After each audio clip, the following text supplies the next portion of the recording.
Class 7। आज आपका second chapter वर्ण विचार।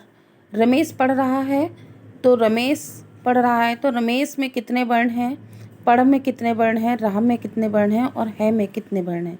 तो इस वाक्य में 4 शब्द हैं। इन शब्दों को लिखकर व्यक्त करने के लिए जो लिपि चिन्ह बनाए गए हैं वे वर्ण कहलाते हैं। ऊपर के उदाहरण में सभी शब्दों को वर्णों में विभाजित कर दिया गया है, यानी एक शब्द में जितने वर्ण थे उन सबको अलग अलग कर दिया गया है। अब इससे ज़्यादा अलग नहीं किया जा सकता, इससे ज़्यादा इसके टुकड़े नहीं किए जा सकते। तो भाषा की ध्वनियों को लिखित रूप में व्यक्त करने के लिए बनाए गए चिन्ह वर्ण कहलाते हैं।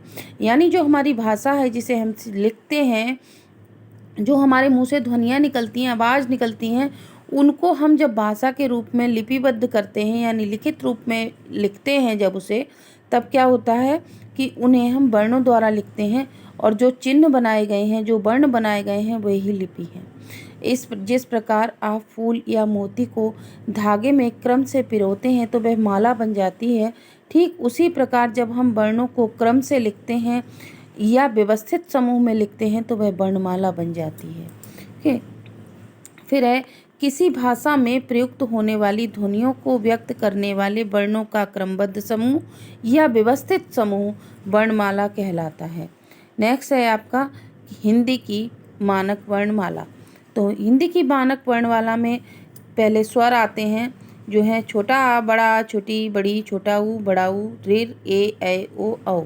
फिर आगत ग्रहित स्वर हैं जो अ की आवाज़ देते हैं। जैसे डॉक्टर लिखते हैं तो चंद्र बिंदु के बिना जो चंद्र बनाते हैं वही आगत ध्वनि है। अनुस्वार में आ बनाकर अंक की बिंदी ऊपर है, ये अनुस्वार है। विसर्ग में आ बनाकर पीछे 2 बिंदी हैं, ये विसर्ग है आपका। अनुनासिक पे आ या किसी स्वर पर जो चंद्र बिंदु होता है वह आपका अनुनासिक है।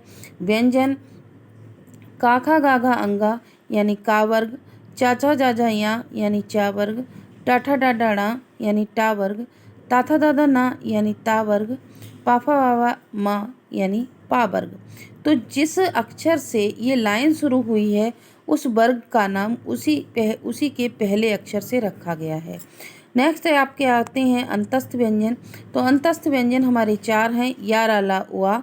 फिर उसके बाद उष्म व्यंजन आता है। उष्म व्यंजन में तीनों शा और हा यानी शा, शा और सा और हा, ये आपके उष्म व्यंजन में आते हैं।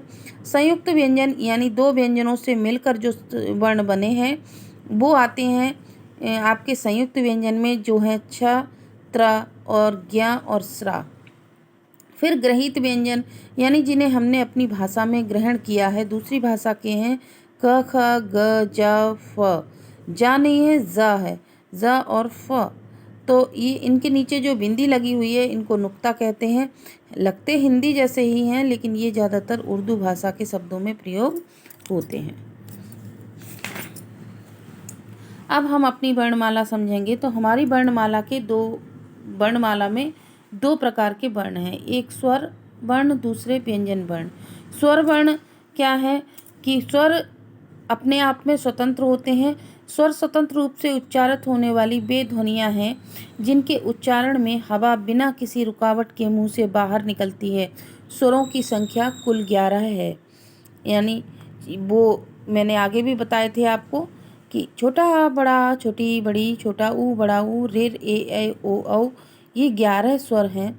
फिर स्वरों के भेद, तो इसमें आपके कोर्स में स्वरों के 2 भेद दिए गए हैं। वैसे 3 भेद होते हैं, जिसमें एक ह्रस्व स्वर, दूसरा दीर्घ स्वर, तीसरा प्लुत स्वर। तो इसमें प्लुत स्वर नहीं दिया गया है आपका, आपके 2 भेद दिए गए हैं तो आप 2 ही पढ़ेंगे अभी।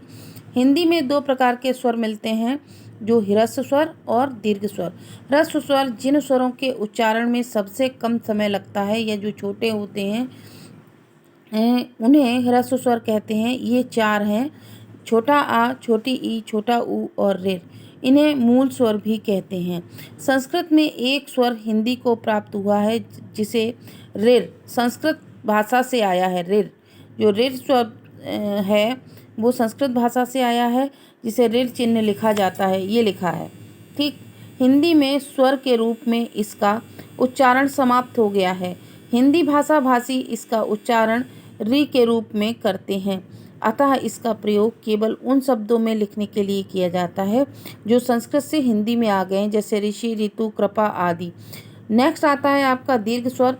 तो जिन स्वरों के उच्चारण में ह्रस्व स्वरों से दुगना समय लगे, यानी जो ऊपर स्वर दिए गए थे 4, इनको ये बोलने से दुगना समय लगे, उन्हें हम दीर्घ स्वर कहते हैं, यानी एक मात्रा वाले स्वर। ये 7 हैं, जिसमें बड़ा आ, बड़ी ई, बड़ा ऊ, ए, ओ, औ, ये 7 स्वर आते हैं। नेक्स्ट आएगा आपका व्यंजन। तो व्यंजन मैं आगे के वीडियो में बताऊंगी आपको। इतना आज काफ़ी है। Okay, bye.